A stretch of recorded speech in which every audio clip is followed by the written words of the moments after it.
The black card test. The rain had stopped an hour ago, but the streets of Manhattan still glistened like polished marble under the morning sun. Marcus Wellington adjusted his navy suit jacket and checked his watch. 7:45. He was running late for the quarterly board meeting, though being the CEO of Wellington Industries meant the meeting wouldn't start without him anyway. His leather briefcase felt heavy in his hand as he walked briskly down Fifth Avenue, his polished brown shoes clicking against the wet pavement. The city was already alive with movement, taxis honking, vendors setting up their carts, tourists studying their maps with confused expressions. Marcus had walked these streets for 15 years, ever since he'd built his tech company from a small startup in Brooklyn to a billion-dollar enterprise. He knew every corner, every shortcut, every coffee shop that opened before 6 a.m. But this morning, something made him slow his usual hurried pace. She was sitting on a low concrete barrier near the entrance to a closed bank, her beige coat wrapped tightly around her thin frame. Her dark hair fell in gentle waves past her shoulders, and her hands were folded neatly in her lap. She wasn't holding a sign. She wasn't calling out to passers-by. She simply sat there, watching the world move around her with quiet dignity. Marcus found himself stopping a few feet away, studying her face. She couldn't have been more than 25. There was something about the way she held herself, straight-backed, composed, that caught his attention. Most people in her situation looked broken by circumstance. She looked like someone who was simply waiting for circumstances to change.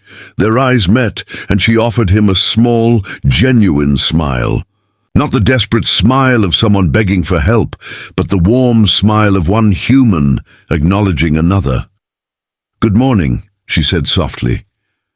Marcus hesitated. He'd passed countless homeless people on these streets over the years. He donated to charities, supported shelters, wrote checks that his accountant said were tax-deductible. But he rarely stopped, rarely looked them in the eye, rarely saw them as anything more than a symptom of a problem too large for any one person to solve. "Good morning," he replied, surprised by the steadiness in her voice. He should have kept walking. The board meeting was important. The merger with the tech firm in Seattle needed his approval. Millions of dollars hung in the balance. But something made him reach into his pocket. And what he pulled out wasn't the usual $5 or $10 bill. It was his black credit card, the one with no spending limit, the one that opened doors to private lounges and exclusive experiences. His hand moved almost without conscious thought, extending the card toward her.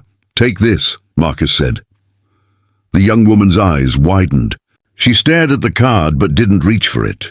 Sir, I can't take that. That's not... I want to see what you'll do with it," Marcus interrupted.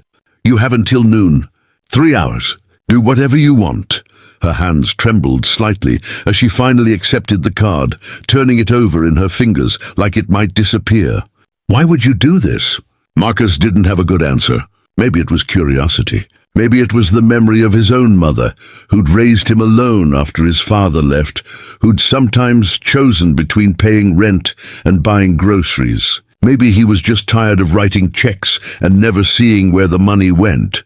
"Because I want to know," he said simply. "Meet me back here at noon. I'll be waiting."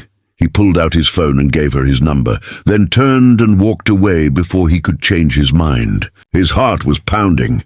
What had he just done? That card could buy a car, could book a flight to anywhere in the world, could be maxed out at a dozen stores before lunch. His assistant would call within the hour, panicked about the unusual activity, but Marcus didn't call to cancel the card.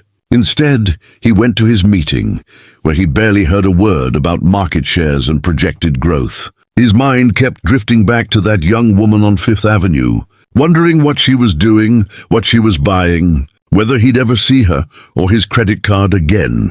At 11:30, Marcus left his office tower and walked back to the spot where he'd met her. The sun was high now, warming the city, evaporating the last puddles from the morning rain. He waited, checking his phone every few minutes. No alerts about his card, no massive charges, nothing. At noon exactly she appeared, walking slowly down the sidewalk. She was carrying several bags, and Marcus felt his stomach tighten. Here it comes, he thought. She'd bought clothes, jewelry, electronics. He tried not to feel disappointed. What had he expected? But when she sat down beside him on the concrete barrier and began pulling items from the bags, Marcus felt something shift in his chest.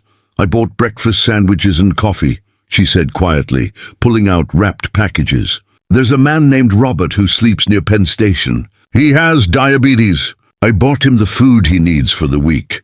Another bag emerged. "And Sarah, she's 17, living in her car. I got her some toiletries, a warm blanket, some books for the GED test she's studying for." She kept going. "Medication for an elderly veteran, socks and underwear for 3 different people. A pay-as-you-go phone for someone trying to find work.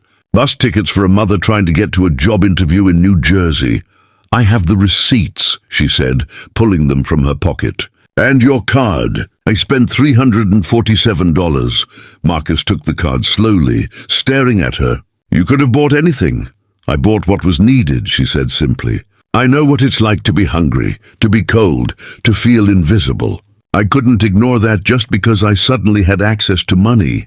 "What's your name?" Marcus asked. "Emma Rodriguez." Marcus was quiet for a long moment, watching people stream past them, everyone rushing to somewhere they needed to be. "I run a company, Emma, a big company. I make decisions about money every day, millions of dollars. But I'm not sure I've ever seen it used as wisely as you used $347 this morning."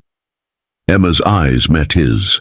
"Money isn't wisdom, Mr. Wellington. It's just a tool. What matters is the hand that holds it." Marcus found himself smiling, really smiling, for the first time in months. "How would you like a job, Emma?" "I need someone who understands what really matters. Someone who sees people, not just numbers on a spreadsheet." Her eyes filled with tears, but she blinked them back. "I don't have an address or a resume or—" "We'll figure that out," Marcus said. "But first, let me buy you lunch. A real lunch. And you can tell me about the people you helped this morning." As they stood and began walking down Fifth Avenue together, Marcus realized that he'd given Emma a test that morning. But she wasn't the only one who'd been tested. She'd shown him what compassion looked like when given opportunity. And he'd learned that sometimes the wisest investment isn't in technology or real estate or stocks. Sometimes it's simply in believing that people, all people, deserve a chance to show who they really are. The city moved around them, indifferent and eternal. But in that moment, 2 lives had changed direction. And it had started with one simple act of trust on a rain-washed Manhattan morning.